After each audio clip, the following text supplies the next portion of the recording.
sea, a group of teenage girls are enjoying what appears to be a farewell trip for their friend Taddy, who is planning to move away.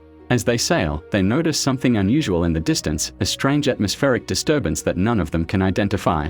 The GPS stops working as their boat drifts closer to the anomaly. Suddenly, in a terrifying moment, Taddy vanishes mysteriously while her friends call out desperately for her.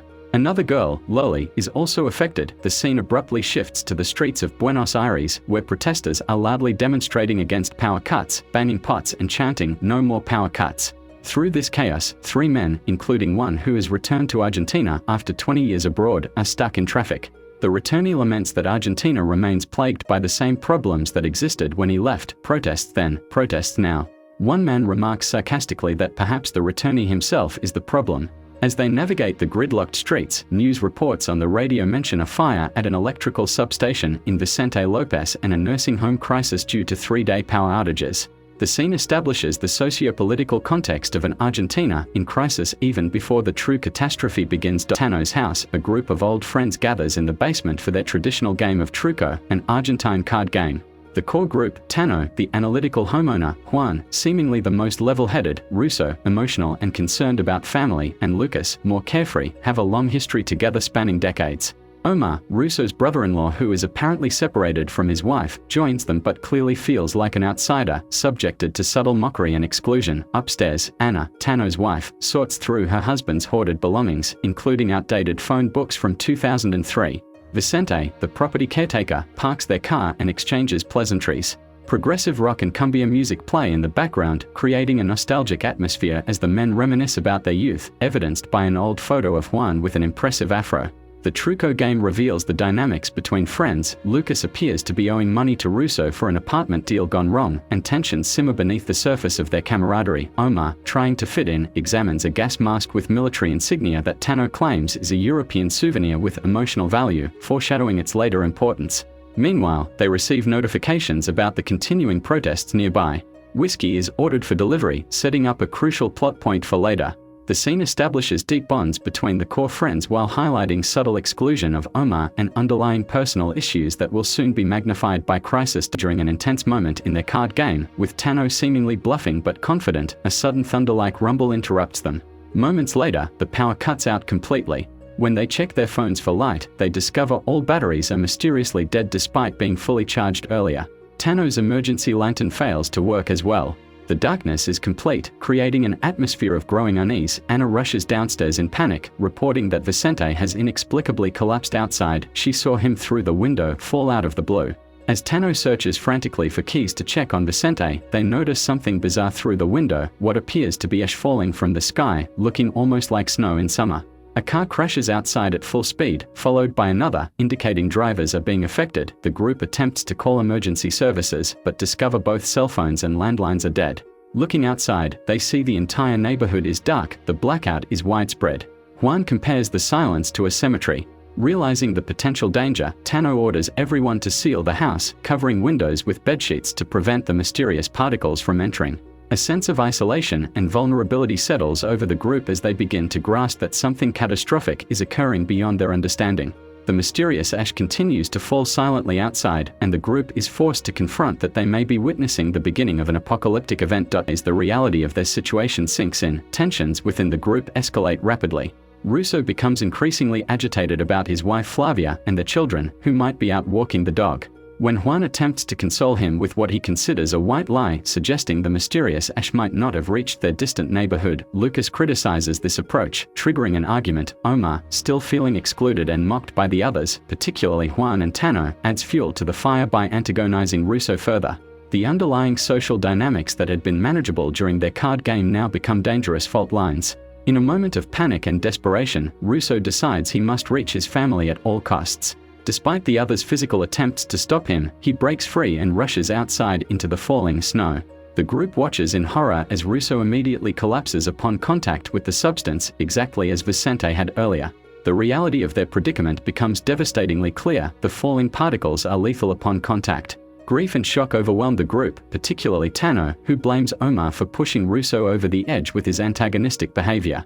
30 years of friendship, and I couldn't save him, Tano laments later, highlighting the depth of their connection. Anna confirms that both Vicente and Russo collapsed in identical fashion, leading to the horrifying realization that everyone caught outside during this phenomenon is likely dead or dying.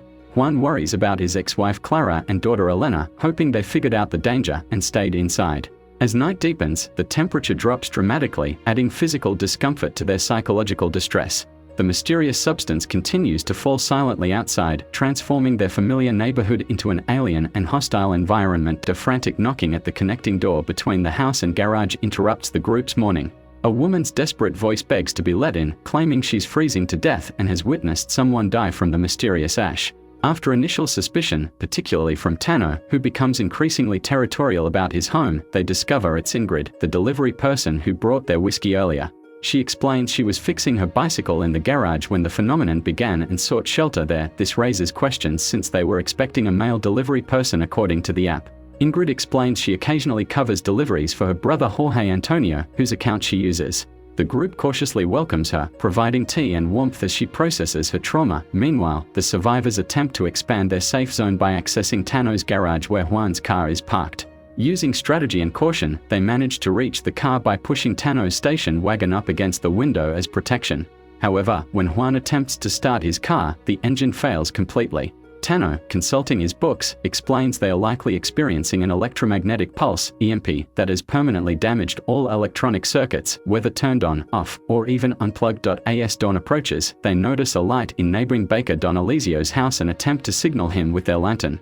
To their horror, they witness him approach his window and collapse instantly upon opening it, confirming their fears about the lethal nature of the substance. The growing light reveals the sky has an unnatural glow, suggesting this is no ordinary natural disaster. Through their improvised scientific understanding and observations, the group begins to realize this might be an attack or invasion rather than a natural catastrophe. The seemingly supernatural aspects of the phenomenon, the deadly snow, the EMP, the rapid temperature drop, point to a coordinated and advanced threat unlike anything they've encountered before. As morning approaches, Juan can no longer bear the thought of his ex-wife Clara and daughter Elena facing this danger alone, potentially unaware of the deadly nature of the falling substance. Despite the obvious risks, he resolves to reach them, calculating they live about 4 or 5 kilometers away, a dangerous but potentially survivable journey with proper protection. The group collaboratively designs an improvised hazard suit using multiple layers of clothing, waterproof materials, plastic bags secured with tape around his feet, suggested by Ingrid, and most importantly, Tano's military-grade gas mask with filters. The preparation feels ominous, with Anna noting they seem to be dressing him for the gallows.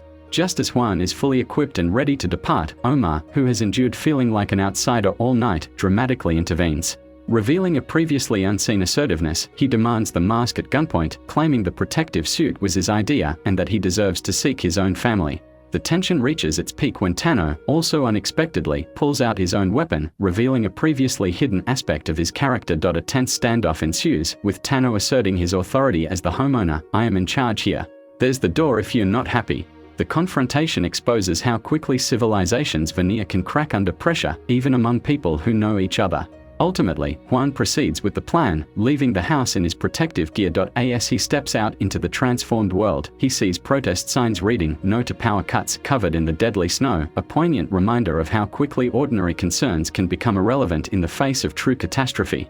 The eerie silence and deadly beauty of the snow-covered streets create an apocalyptic landscape as Juan begins his desperate journey to find his family. Whether he'll succeed or meet the same fate as Russo remains unknown, as the script concludes with the title The Eternaut appearing, connecting this adaptation to the classic Argentine science fiction series about an alien invasion using deadly snowfall as a weapon. Throughout this final chapter, the script explores how crisis reveals true character, Juan's selfless determination to reach his family, Omar's resentment and desperation, Tano's surprising authority and preparedness, and the group's collective resourcefulness in the face of an incomprehensible threat. The story leaves viewers with the haunting image of a lone figure walking through a silent, deadly landscape that was once familiar, a powerful metaphor for humanity facing the unknown.